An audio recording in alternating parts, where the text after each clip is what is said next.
What's up, guys and gals? Welcome back to the Nerd Castle for the next episode of Neo Scavenger, where unfortunately we had to restart. There wasn't much we could do about it, but however, there should be a few things we should be able to do before we go after Camp Grayling.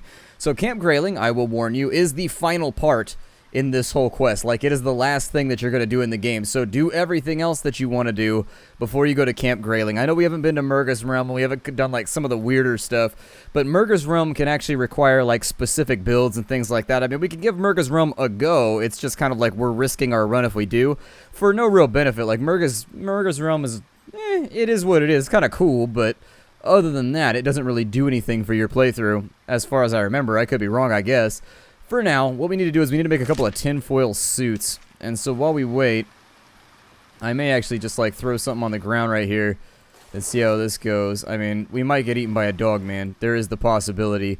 However, maybe we'll live till morning and nothing terrible will happen. You can never really tell with this game. It's sort of random like that. Like, sometimes you make it, sometimes you don't. There we go. And in this case, we're going to be one of the ones that made it. So let's drink some of the water that we had on hand. let me relocate all these back to where they were. God, it's kind of saddening to have to restart because of bugs, but I'm doing my best to remain positive and like muscle my way through it, even though it has saddened me and made me a little bit just like, meh. We probably want to wait until our blood comes back too before we hit Grayling. And so in this initial stretch, my recommendation would be, let's scavenge for a little bit while we wait for our blood to come back, because your blood meter is also your health meter. And we are going to be put to the test when we go back to Camp Grayling. You're going to be taking like 1 to 2 bars of damage every single time you do anything. And so going in there healthy is like really, really important. If you can't go into Grayling healthy, don't go in at all would be my advice, because you'll probably die like halfway through. You'll be frustrated and you'll be like, oh, I was so close to winning, and then nothing good will happen or come from it. I don't know why I only have 1 move right now, but I guess it's got something to do with it probably being like dusky out right now. I think maybe. Yeah.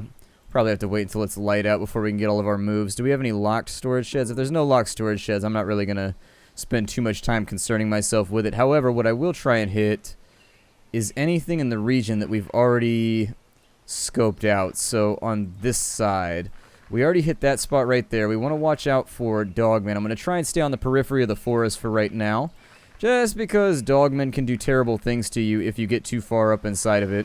However, we are thirsty. I'll try and take care of that in just there you go.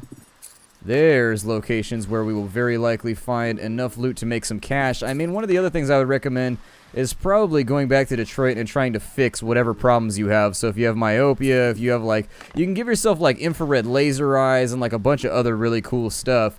You rarely spend the money to do it. And in fact, the game seems like it's really, really big, but I think that's largely based on the fact that you spend so much time just like scavenging and not really doing much else. The scavenging actually does wonders to extend the game, because you're constantly looking for like random stuff in order to get your eyes fixed or to do some other things. But I'd recommend getting prosthetic eyes and things like that if you can afford it. I mean, if you've got the money, you may as well. We've got a broad-speared amigo up here. There's a pile of rubble that was a city. Let's hope we don't find any red balloons around here. Otherwise, I might cry. I like that song. That song is badass. I like the original version. I like the Goldfinger version too. When 99 Red Balloons comes on, I am all down. It's like one of those classic songs that you just sort of like have to love. And I know there's going to be that guy in the comments like, I don't love that song. That song can go die in a fire. I'm like, well, I think it would be difficult for a song to die in a fire unless it was like the last copy that was in like a library fire or something. Hey, we got liquor. Everybody loves liquor. Liquor gets things done quicker. Let's see here. We've got a flashlight that we can sell off for a decent amount. Yeah, essentially all that we're trying to do right now is lock in on some of the more valuable stuff so that, well, we're also waiting for our blood meter to come back. Until we have full health, I don't feel so good about going straight after. I feel actually a lot better now that I know there's an ATN warrior up here. Like, seriously, for some reason it makes me feel better. Like, there's a really, really good chance the AI will get killed before I do, and so it gives you at least like a running chance. Or a walking chance. I don't know whether you prefer to run or walk. I like running just because it's what I do every day. I've been trying to kick like, I've been trying to kick a sleeping pill thing over the last week or two. It's been nasty. It's been unfun. Essentially, like, I've been taking sleeping pills a lot to go to sleep. Like, it's just something that I've done ever since I got to college, just to make sure that I get to sleep, because I hate functioning after all-nighters. It just like makes me sad. Over the last 2 or 3 years, this has created like this nasty issue where now I can't sleep without them. And so in the last 2 weeks, I made the decision to just like muscle through it. And if I stay up all night, I stay up all night, and just like, I have to get rid of it though. I also read a study. That's the other part, is I read a study that actually made it seem as though the pills are responsible for fairly serious side effects over long-term use. And I was like, all right, if that's not a sign, it's time to kick this thing. But yeah, it's been unpleasant. And so I don't mean to complain here. I just mean to say that, like, don't get started with sleeping pills just because, like, a doctor gives you a prescription for them. Like, if you go to the doctor and you're like, yeah, I'm having trouble sleeping, maybe just have trouble sleeping. I don't know. Like, I don't really know how to. I've had insomnia for a long, long time now, and the pills actually fixed it for, like, years and years and years. But now that I read that article, I'm like, oh, I should probably stop doing this. I don't know. I'm a little bit finicky about, like, Alzheimer's and things like that, and they said that there was definite, like, not necessarily, it's difficult for them to differentiate between whether or not the Alzheimer's is caused by sleep deprivation or whether it's caused by the pills. But what they did say is that in the study with the old folks that have been using it for a long time, they found that there was an increased chance of Alzheimer's and brain deterioration and other stuff. So I was like, maybe I should get off the junk then. So yeah, been kicking that over the course of the last week or two. It's definitely been negatively affecting my sleep habits. Wait, we're bleeding right now? Oh, shit. How do we get so beat up? Damn it. Alright, well. Here, Band-Aid up. Stop bleeding everywhere. Like, this is cat-a-corner to what we're trying to solve right now. How did I lose so many things of blood so quickly? Ugh. This game sometimes. This game. Let's go ahead and drop off all the stuff that we just got. We got tons of shoes and stuff, so those should be fairly valuable. I don't know if they've restocked this place just yet. Oh, they got a gas mask, too? A 100% gas mask. Well, my suggestion here would be to get a new sling. I'm going to sell off the liquor, the shoes, the flashlights. All the money that we can make from this situation is going to go into a net pool. Those NVGs might be useful too. I'm going to throw them on. We don't have any military cells yet, but if we ever manage to find one, these will allow us to function throughout the night, which is pretty sweet. It makes your life a little bit easier. Did I have anything in here that needed to be sold? I did, indeedly doodly. So let's sell that right there. That's been sold off. I have a couple of multi-tools here. I'm going to get rid of the busted one. Could probably get away with getting rid of, like, quite a few of these rocks. I finally sat down, like, I'm going to get some 3DS in this weekend. This is my last recording session for the weekend. And, like, for real, I'm trying to get in some 3DS time this weekend. I got so many 3DS games that are ready to go. I haven't bought a couple of DS games. I'm excited about Majora's Mask, too. I need to go buy it, though. I'm really, really excited about the Majora's Mask remake because I missed out on Majora's Mask. By the time Majora's Mask came out, I was too old. I had stopped caring about Zelda at that point. It had all become, I don't know. I was an Ocarina of Time kid, and so you can take from that what you will. You've been making yourself at home here today. I'm sorry, I'm not allowed to eat even though I'm supplying your culture with all kinds of things that they need. I like how it teleports you to the opposite side of the forest, though. That might be useful to know in case you have to escape from an enemy at some point. Keep that in mind. So first things first, let's get ready. We're going to have to sleep tonight. We're going to have to conquer a couple of different tasks here. I think it takes big string, maybe little string. I don't know. Let me see here. I forget what the recipe is. I may have to look it up. Yeah, I'm going to have to look it up. Let's look up the tinfoil suit. The foil suit on Neo Scavenger here. And hopefully my internet decides to work. We got the foil poncho. So in order to get into Camp Grayling, you have to have this. If you don't have it, then your life is going to be sad and unfortunate, and things are not going to go the way that you thought they would.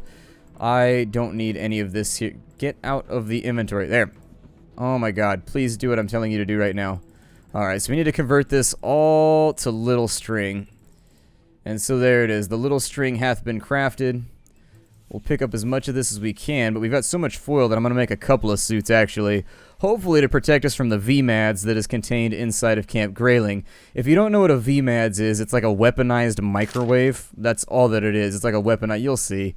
I don't want to spoil it too much for the people that have never been here. And so we need those, and we need a cutting tool.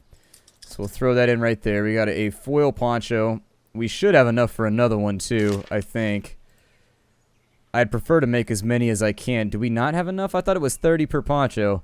I mean, we can make a second one. My goal here... God, that thing is huge. That thing takes up a lot of space. That was unexpected. I wonder how long it'll last, too. Help out with your outdoor temperature, that's for sure. Make you nice and clean. Make you look goofy as hell, though. Make you look super goofy. Alright, we'll throw that over there. I thought I had more tinfoil than that. I thought I had 3 stacks, but apparently I only had 2. Get rid of some of them sticks. We got a little bit of blood loss, but by and large, our cash flow is looking pretty solid. I think we'll probably go to the west for right now. Wait for our blood to come back. I'm going to blindly retreat because I don't want to fight anybody right now. He's got like a weird clown mask thing on, which is all kinds of disturbing. Let's just move away from him. I don't want to deal with any clown mask wielding psychos right now. Not my goal to be knee-deep within the confines of Juggalo culture just yet. Not by choice, if I can help it. Seriously, like, ICP is like one of the worst groups ever created in mankind ever. Like, we should apologize to just... I don't know what authority we apologize to, but I feel like some of us feel...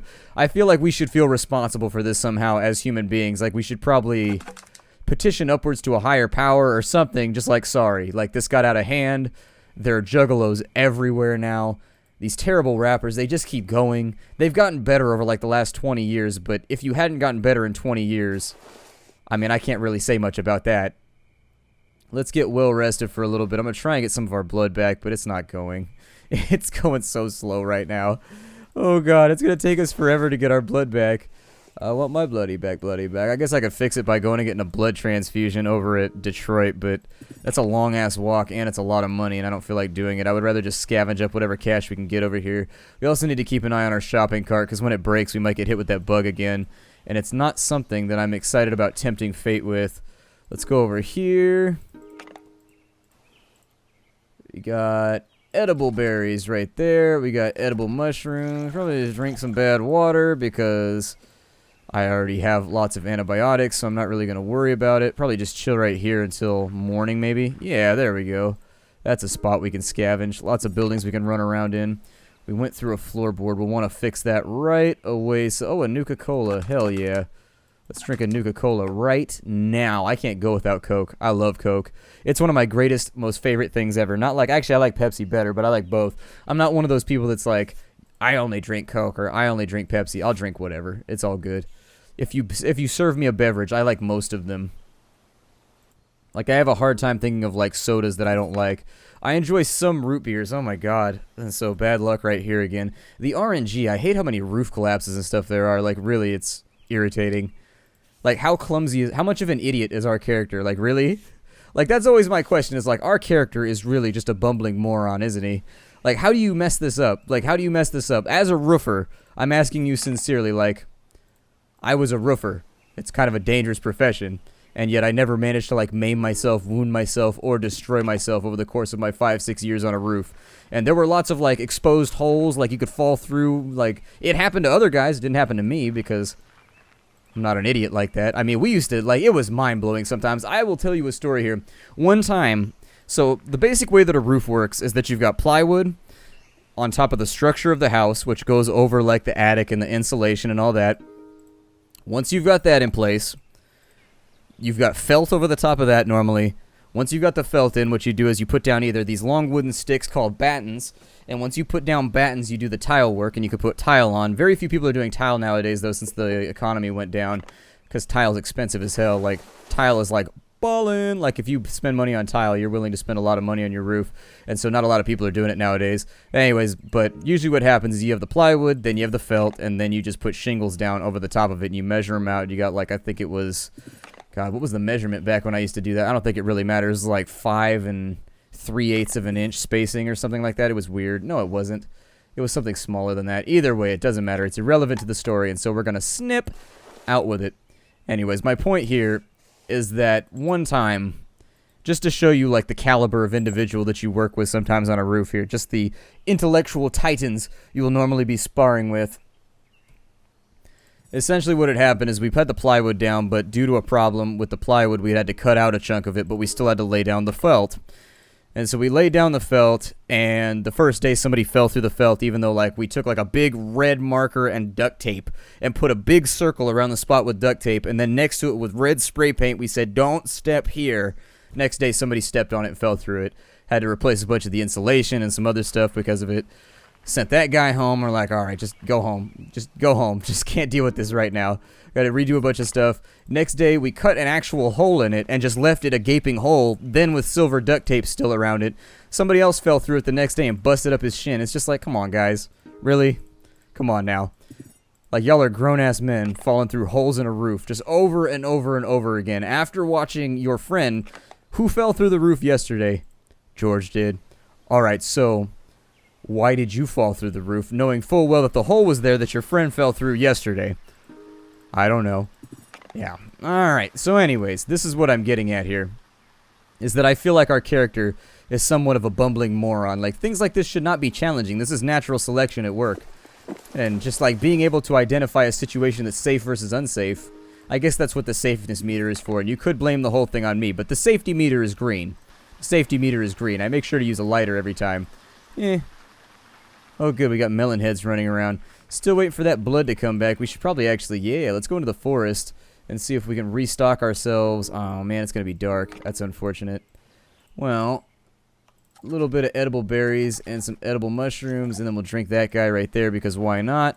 And then we'll make our way down to here. We're going to be scavenging for an episode or two, unfortunately, before we can do grailing, because I want to make sure that our health and our little health meter is all the way up at the top before we go in. You take a little bit of damage just getting in, and then after that, every single turn that you spend in camp grailing just kind of like makes it worse and worse and worse. Like, you take a little bit of damage for each turn you spend in there, so watch out for... Oh, wow, they're way outside their jurisdiction right now. Why are they so far outside of the DMC? Oh, they're way out. That's actually concerning. I don't know what they're doing out here.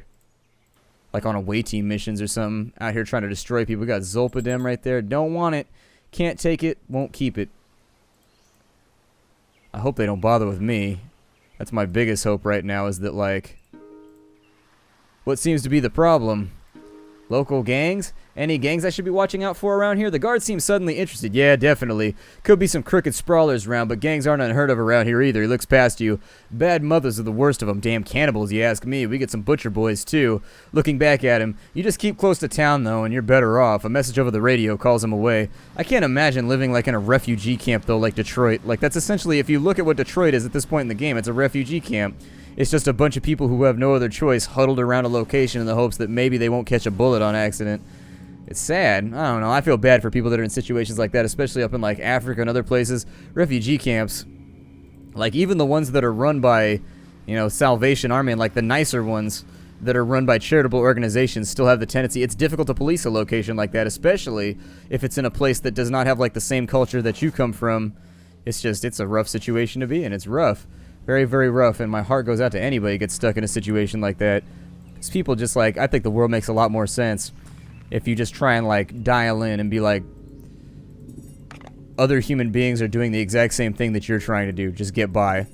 They're not trying to slight you over anything personal. They're not trying to like do this, that, or the other. It's just human beings trying to be human beings and survive for as long as possible while trying to keep themselves intact. I don't know, the world started to make a lot more sense to me once I started thinking about it that way, but like, why did this person functionally, like, there's very real questions you should ask yourself whenever you like analyze certain situations, like, who does this benefit?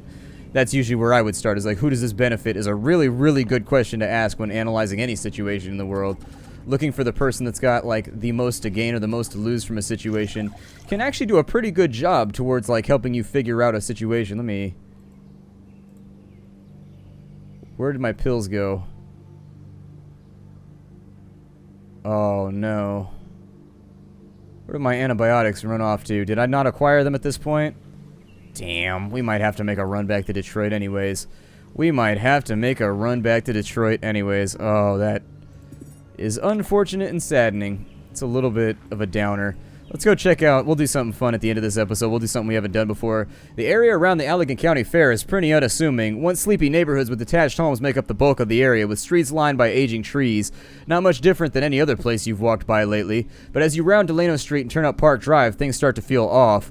One house has some white lace curtains that won't stop moving. Another features a gaping hole in the second-story exterior wall as if the wall was sucked in by a powerful force. A third has some sort of menagerie or diorama of dolls in the front yard in varying states of decay, and at the end of the street a glaring 10-foot rooster statue stands leftmost of a series of brick booths that cross what must be the fairground's entrance. Roosters, you decide, are creepier when they're twice your size and have an army of disfigured dolls as backup. Bah, that rooster doesn't scare you. And you go, behind the rooster's back though, you know, just in case. Inside, there are heaps of refuse under sagging canopies. It looks like some sort of antique fair or flea market was interrupted here. Further into the fairgrounds, you spot a large permanent hall. Sliding hangar doors frame a yawning black entrance over which hangs a sign, Marketplace Exhibitors Building. Not telling when that rooster will make his move, so you probably shouldn't tarry here for long. Check out the tents. The tent market looks pretty run down. Weather and time have done their work over the years. Most everything looks faded, soiled, and waterlogged, but there is useful material left here, which is odd. Looters are nothing if not thorough, and you know there's no way some of this will be left behind for long. Okay, nobody's going to hurry to carry off this fast food clown head or anything, but why hasn't this place been picked clean? Hell yeah, take the clown head. Resolving to stay vigilant, you start looking through the tents. Well, I'm going to take the clown head. Hell yeah, we are. I don't know if I want to... Can we harvest tarpaulin? We don't really need it, though. The exhibitor hall looks about as foreboding as it does promising. The same roof that's protected the building's contents all these years also blocks any light from getting in. You might as well be entering a cave. Passing through the doorway, your nose is assailed by the stench of stale perspiration, urine, and rotting teeth. The air feels stagnant and thick. The sounds of the outdoors become muffled and punctuated by the ticking and popping of the metal structure. You can see some of the tables and booths in the ambient light from the doorway, but shadows pull further back towards the walls. Let's... Genuine Indian artifacts. Genuine is neither the word you'd choose to describe most of the wares in this booth, nor the person who wrote the sign. Most are obvious fakes, designed to liberate tourists of their burdensome wallets. Things like lucky rabbit's feet, miniature resin totem poles, and dream catchers lovingly made by a machine in East Asia. However, as with many sidewalk vendors, the view beneath the table is a bit more interesting. Swaddled in some grimy blue plastic bags, you find evidence that there was something else for sale here. Several loose cords suggest that they may have been jewelry, and there are bits of worn, tanned hides. There's also a heavy, tightly folded square of paper taped shut. As you pry open the folds, a string of copper beads pours out into your hands. Though different in shape and obviously more weathered, it's reminiscent of the talisman with which you awoke. The wrapping paper appears to be a photocopy of a museum brochure depicting the same or very similar string of beads. The brochure has the following text on it: Zibiwing Center, Anishinaabe Tribal Nation, Michigan. Looks like someone was doing a little bit of black marketeering in historic artifacts. Conveniently, the photocopied brochure was driving directions to the Anishinaabe Tribal Nation and Zibiwing Center near Old Mount Pleasant, Michigan. We have a pile of blankets and rags. Examine a large cardboard box. Let's look in there. You notice a large cardboard box peeking out from under some debris and pull it out to get a better look. Inside, under some grimy wadded newspaper, you find a jackpot, an assortment of old tools and other implements. Were they something for sale at the end of the booths, or perhaps used for a setup in the market? In any case, tools! Yeah, we want the clown head for sure. Hell yeah! Get our Ronald McDonald. Ooh, yeah, multi-tool. Get ourselves some beads on a string. Yup. A meat cleaver. A wrench. All this stuff is worth money. And I'm the kind of greedy little bastard who will bring it all back with me if I can get away with it. I'll leave that there for right now because we don't really need it. Everything else looks good, though. Alright, well, let's shine a light to see better. Holding the torch above your head, you strain to see the recesses of the hall. Most of the hall is filled with folding tables and booths. Signage advertises vendors and craftspeoples from a bygone area. Most of the wares appear to be scattered about, though not taken. An inordinate number of tables seem to be covered by or surrounded by blankets, though, and that's when you notice that one of the blankets moves. A frustrated grunt is uttered from one of the hall's corners. It's immediately followed by a high-pitched moan. All around you become the sounds of shuffling and items falling off tables, barely audible over a rising chorus of moans and shrill screams. It appears this is some sort of nest of waking, cranky melonheads, and you're in the middle of it. And unfortunately, some of the melonheads have already closed you in, blocking the doorway through which you came. Athletic! You're closing in, but no match for your speed. In an instant, you jackrabbit for the door, ducking and swerving like a child playing tag with ugly, swollen-headed children for his life. The cold, fresh air fills your lungs as you pass out of the hall, and you're off to the edge of the fairgrounds before the disfigured, moaning masses can catch up. Hell yeah! That's how we do it right there. You want to get some Allegan Fairgrounds? Bring it. Punk-ass little melonheads. They can't handle it. They cannot handle it. We can wear the clown head right here if you want. It intimidates people. If you're wondering what it does, that's precisely what it does. It intimidates people. So if you have the clown head on and you try and intimidate people in a fight, it has a better chance of making them run away. People are terrified of clowns. Like, it's a real fear. I don't know. Clowns creep me out, but they're not, like, that creepy. Like, they're weird in, like, an odd sense. I don't know. I get the feeling that clowns are kind of like this remnant of, like, a bygone era. Like, in the present time when they were invented, I guess it made sense because it was a time where you could die of, like, random diseases just like overnight. You would just wake up one day and die, and that's all that you did that day. You were like, oh, I'm gonna wake up today and die, and your parents were like, cool, we're gonna get to work having another kid because it's expected. And you were like, okay, I'll see y'all later, and then you fall over and die. And so I guess in light of that world, the clown probably was not quite as terrifying. However, in our world, we're a little bit more gentle, I think. At least in the first world. I don't know. Maybe. Maybe? I don't know. Either way, I feel like there's a lot of things I don't know right now. I'm going to go back to the Anishinaabe Tribal Nation. I'm going to drop off this loot. I will more than likely walk to Detroit in between here and the next episode, so that we'll be lined up to get our eyes fixed, to spend a little bit of money, make ourselves some friends, because obviously spending money is a great way to make at least fake friends for a little while. Sit down for a meal, get fed, and I will see y'all next time. Hi, do everybody.